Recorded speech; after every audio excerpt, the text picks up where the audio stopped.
Haters talking, but I don't even hear them. Yeah, man. Maddie on the beat. Yo guys, it's going on Toby here, or TBJZL, and welcome back to another episode of my FIFA 13 Virtual Pro Career Mode Series Prolific. And we kick off today's episode with a game against Barnsley. Now, Barnsley are pretty low down in the league from what I remember. I think they may be fighting a relegation battle. As you can see, they're not in the best of forms. Not in the best of form. 2 draws and a loss.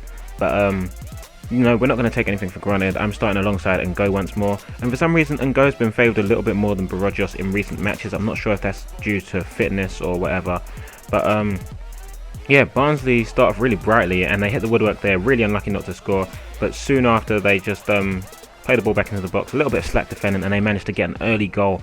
And do you know what, I've never seen a side defend like this. The amount of just bodies they had behind the ball, I think I paused the video here, 11 bodies behind the ball within like 30 yards of their goal, and this was basically what it was like for the whole game, trying to break down.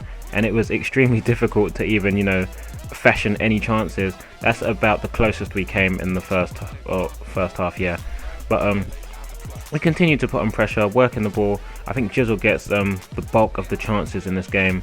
Playing up front with David and Ngo is not the best of experiences. It's really stressful. Like, there he could have played the pass and he just walked backwards towards like our goal, and just, you know, it sort of just went to waste. It was a weak header in the end when the ball finally did come into the box, and that's just basically how the whole game went. It was just a lot of wasted chance. I really do not know how he does not score there. That should have made it 1-1. And you know, we just had them just boxed in for the rest of the game, and we couldn't break them down. It was a really good defensive display. But this is one of the times where you actually see the computer's ability to play. Well, this is the computer at world-class level. Like, normally you see me playing and it looks a lot easier than it should be. But yeah, PRO just had a chance to grab an equaliser near the end there, but his shot was weak and went straight at the goalkeeper, and we actually lose to Barnsley. And that's a fantastic result for them, because I think they are fighting a relegation battle. So yeah, 6.4 rating, really disappointed. That's a really poor result and a really poor performance, so not happy with that. And we get our targets update right after that game. Missing out on the average match rating and goal to shot conversion percentage, but hitting our goals and assist targets as usual.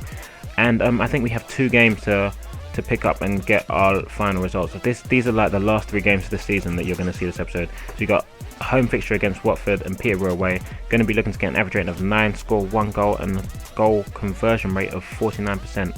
Now, I'm dropped for the game against Watford, but we do win 3-0 with Ngo, Wild and Blakeman on the street. And if you guys remember from last episode, I'm still chasing PRO-lific on goals, but at this stage I think I'm 5 goals behind them or something. So we go into the last game with me needing to score 5 goals just to match up with him on goals scored at the top of the championship scoreboards. As you can see there though, top of the leaderboards by quite a bit. I think 99 goals we're on, so we're going to be looking to pass the 100 goal scoring mark. As you can see there, Barnsley indeed in the relegation places, so they're going to be looking to get more points than either Millwall or Sheffield, because those are the only 2 teams that face a possible relegation. Charlton and Peterborough already confirmed as relegated sides, so unlucky for them. But there's going to be a little battle on the last day between Millwall, Sheffield and Barnsley. And I think Millwall play Barnsley, so that should be an interesting result. But as you can see here, we have to play bottom of the league Peterborough.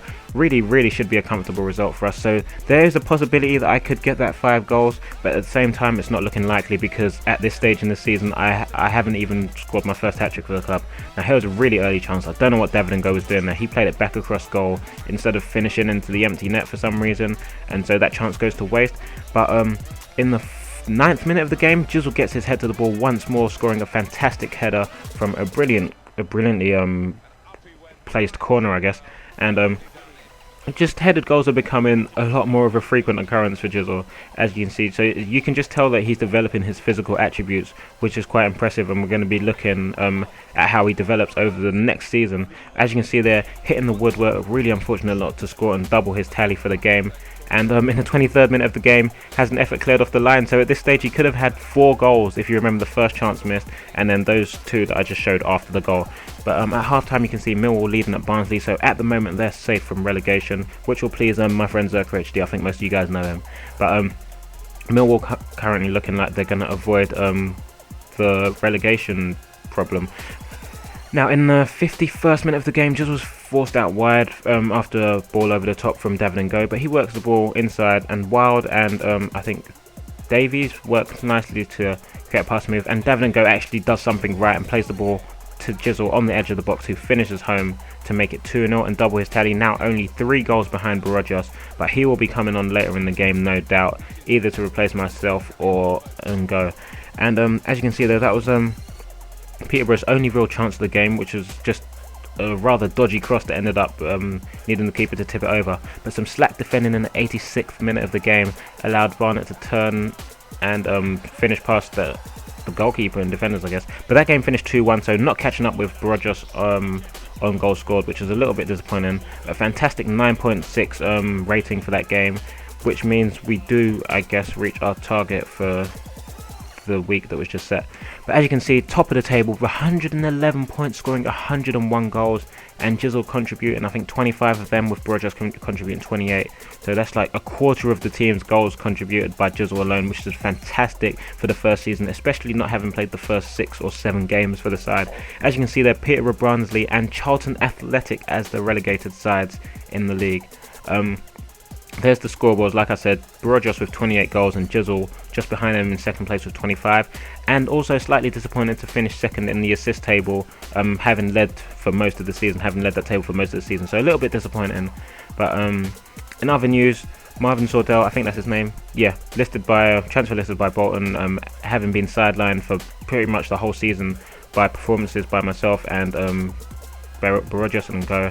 And Man City getting a little bit of respite after beating Newcastle for the FA Cup title. It's probably a consolation for them after they were knocked out of the Capital One Cup in the final by Sunderland, who another Tyneside side. But looking at the Premier League, Man United win the league as well, 6 points clear of Manchester City. That's good for me because I'm a Man United fan. But the biggest shock there is Liverpool finishing in 3rd. And looking at the relegated side, Sunderland, who did win the Capital One Cup, and Reading and Southampton will all be heading down to the Championship, so a little bit disappointing for them.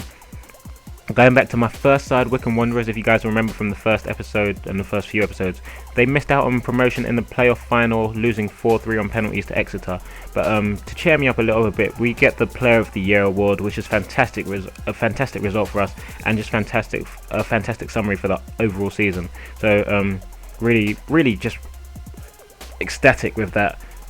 Winning that award. As you can see here, the manager sent us a message showing us that we've completed all the season objectives, doubling the goals and assist tally, and smashing the average match rating, and just about beating the goal to shot conversion percentage. So that was a fantastic achievement for us.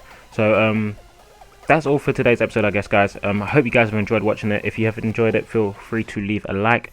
If you think you'd enjoy the rest of my content on my channel, feel free to subscribe, and I'll talk to you guys in a bizzle. Peace.